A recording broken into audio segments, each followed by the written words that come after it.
happened the moment the ship went down. It sank fast. Some believe it went almost straight down, possibly breaking apart before even reaching the bottom. Anyone on board either went down with the ship or was thrown into water so cold it could take your breath away in seconds. At that depth, there's no swimming back. And Lake Superior is unlike most lakes. It's bitter cold all year, usually around 36 degrees Fahrenheit, and in November, it's near freezing. In warmer waters, drowned bodies sometimes float back up because bacteria inside the body create gases as it breaks down. But in Superior, that doesn't happen. It's so cold, that the usual bacteria don't work fast enough and bodies stay underwater. That's why people say Lake Superior never gives up her dead dog. In the case of the Fitzgerald, not one body floated to the surface. Not in the days after the sinking, not ever. They stayed in the dark, silent, deep from the very beginning. Even if someone had wanted to recover them, the technology wasn't there. In 1975, nobody had the right equipment to go that deep safely, especially not in the rough waters of Lake Superior. The ship sits at a depth equal to a 53-story building underwater. Regular divers can't go there. You'd need special gas, advanced suits, or remote submarines. And even those aren't safe when the surface is choppy, which it often is on the Great Lakes. In 1995, 20 years after the ship sank, a group of professional divers went down to the wreck. When the Edmund Fitzgerald sank, rescue teams searched for days, but found no bodies. People said it was strange. Usually drowned victims float back up after a few days. But Lake Superior is different. The site became a protected underwater grave with million-dollar fines for trespassers. But why would they do this? What did they know that the public didn't? The answer lies in what divers discovered in 1994. The freezing water had preserved them in ways that shocked everyone. When the Edmund Fitzgerald first touched the water in June 1958, people were amazed. At 729 feet long, it was the biggest ship ever to sail the Great Lakes. It was only 1 foot shorter than the maximum limit allowed for the St. Lawrence Seaway. For 17 straight years, it carried taconite iron ore pellets from Minnesota to big industrial cities like Detroit and Toledo. People called it the Mighty Fitz because it wasn't just large, it was also fast and reliable. Captain Ernest M. Sorey, who had over 40 years of experience sailing the Great Lakes, was the man trusted to lead it. By 1975, he was 63 and getting ready to retire after that season. But before stepping away from the lake forever, he agreed to make one last trip. On November 9, 1975, the Fitzgerald left Superior, Wisconsin, carrying over 26,000 tons of taconite pellets. The ship was heading to a steel mill near Detroit. It wasn't alone on the lake that day. Another freighter, the SS Arthur M. Anderson, joined the journey. Together, the two ships moved across Lake Superior. But the calm didn't last long. By the next day, November 10th, everything had changed. A powerful storm began building over the lake. These storms are common in November and are feared by sailors. Locals even call them the witches of November. This one was especially bad. Winds reached near hurricane strength. Some gusts were recorded at 86 miles per hour. The waves swelled up to 35 feet high. The ships were being tossed around like toys in a bathtub. As the day went on, it became clear that the Fitzgerald was in trouble. Captain MSR Lee radioed the Anderson with a voice that still sounded steady, but his message was terrifying. He said the ship had a bad list. That means it was leaning to one side. He said both radars were lost and waves were crashing heavily over the deck. He added it was one of the worst storms he had ever faced. The Fitzgerald was now basically blind without radar, and water was likely leaking in.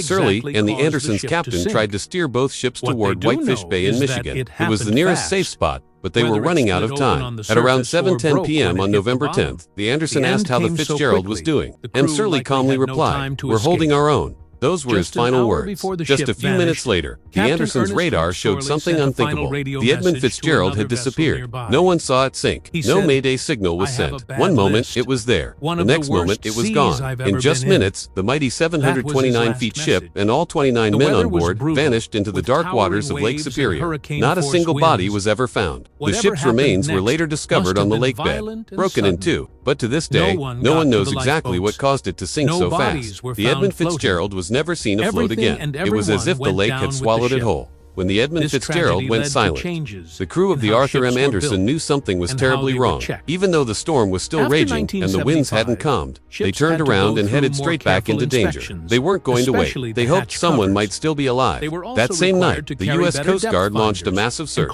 They asked every nearby ship to help, even though the weather was so violent that many were afraid to go near the area. Planes flew low over the waves, and boats crisscrossed the last known location of the Fitzgerald in eastern Lake Superior. But as the hours passed, all they found were pieces, broken lifeboats, torn up rafts, scattered life jackets, floating in the icy water. Not a single body was ever found. Not one of the 29 crew members made it home, and that hit everyone hard. The lifeboats told a chilling story. They weren't neatly set in the water. They had been ripped from the ship and smashed apart. That meant the crew never had time to escape properly. It was all too fast, too brutal, too final. 4 days later, on November 14, 1975, a Navy P-3 Orion patrol plane flew over Lake Superior. Its equipment picked up something deep below the surface, a strong magnetic signal. The exact spot was about 17 miles northwest of Whitefish Bay, close to the Canadian border. When sonar scans followed, the truth was clear. The Fitzgerald was down there, broken in two. It was sitting at the bottom of the lake, 530 feet underwater. The front half of the ship was resting upright. The back half had flipped over. Between them was a trail of twisted steel, cargo, and debris stretched across the dark lake floor. It looked like the ship had split apart as it slammed into the bottom. It was more violent than anyone had imagined.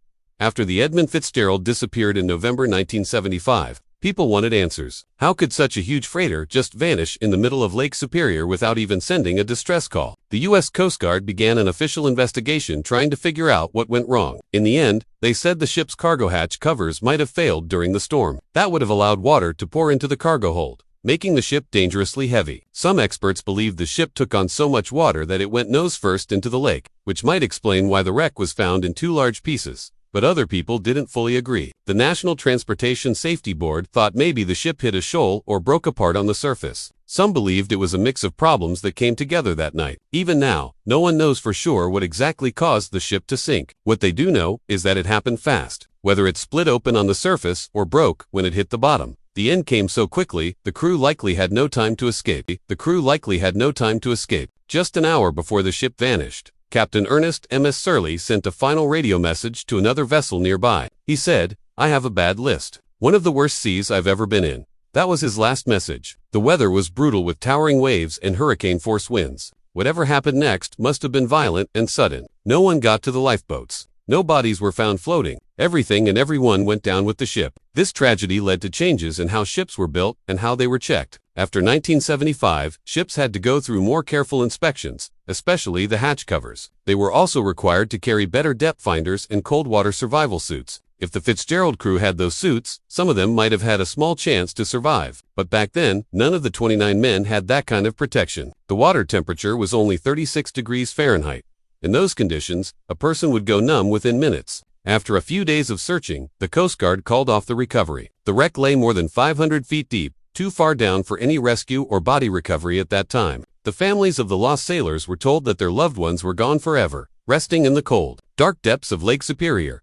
After the Edmund Fitzgerald sank in November 1975, it didn't just vanish from memory. It stayed deep in the minds of everyone who knew the ship, especially the families of the 29 crew members who went down with it. As the years passed, many people felt a pull toward the wreck. Even though it sat over 500 feet below the surface of Lake Superior, some came to search for answers. Others came just to look. But what they found was not always easy to talk about. In May 1976, only 6 months after the tragedy, the U.S. Navy sent down a robot called Curve 3. It was controlled by cables from above, and its job was to explore the lake floor and photograph the wreck. When it reached the ship, it found the Edmund Fitzgerald in two giant pieces. The front half was still upright, but the back had flipped upside down. Between the two, the heavy steel cargo and broken hull were scattered everywhere. The robot's cameras showed twisted metal, torn decks, and signs of massive force, but no sign of the men who had been aboard. Back then, the video quality was poor, and the water was dark. It was hard to see anything clearly. The main goal was to map the ship, not to search for bodies. So the question of what happened to the crew remained unanswered.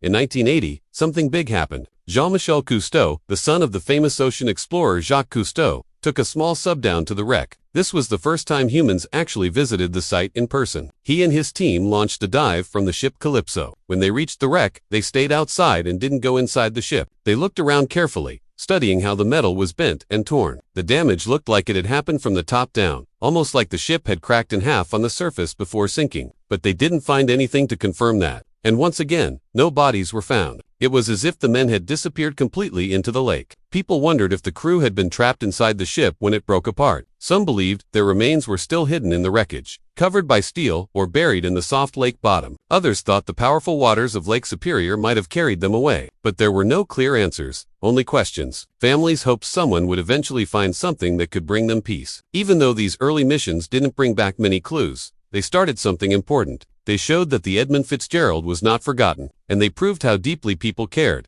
not just about what happened, but about the men who were lost. Later dives would bring even more emotional discoveries, including images that some said showed human remains. But those stories and the sadness they carried would come later. In 1989, something unusual happened at the bottom of Lake Superior. A large team made up of NOAA, National Geographic, the U.S. Army Corps of Engineers, and other agencies came together to take a closer look at the wreck of the Edmund Fitzgerald. This was no ordinary expedition. They used advanced 3D imaging equipment, including a towed sled and a small robot called an ROV, to capture what had never been seen in such detail before. Hours of video were recorded, not just for research, but for museums and future documentaries. The cameras drifted slowly across the wreck, showing the ghostly shape of the ship still lying there in the cold, dark water. But just like in the past, they didn't find any trace of the crew, or at least nothing was mentioned publicly. What mattered most during that expedition was the condition of the ship itself. The question of what happened to the men remained unanswered.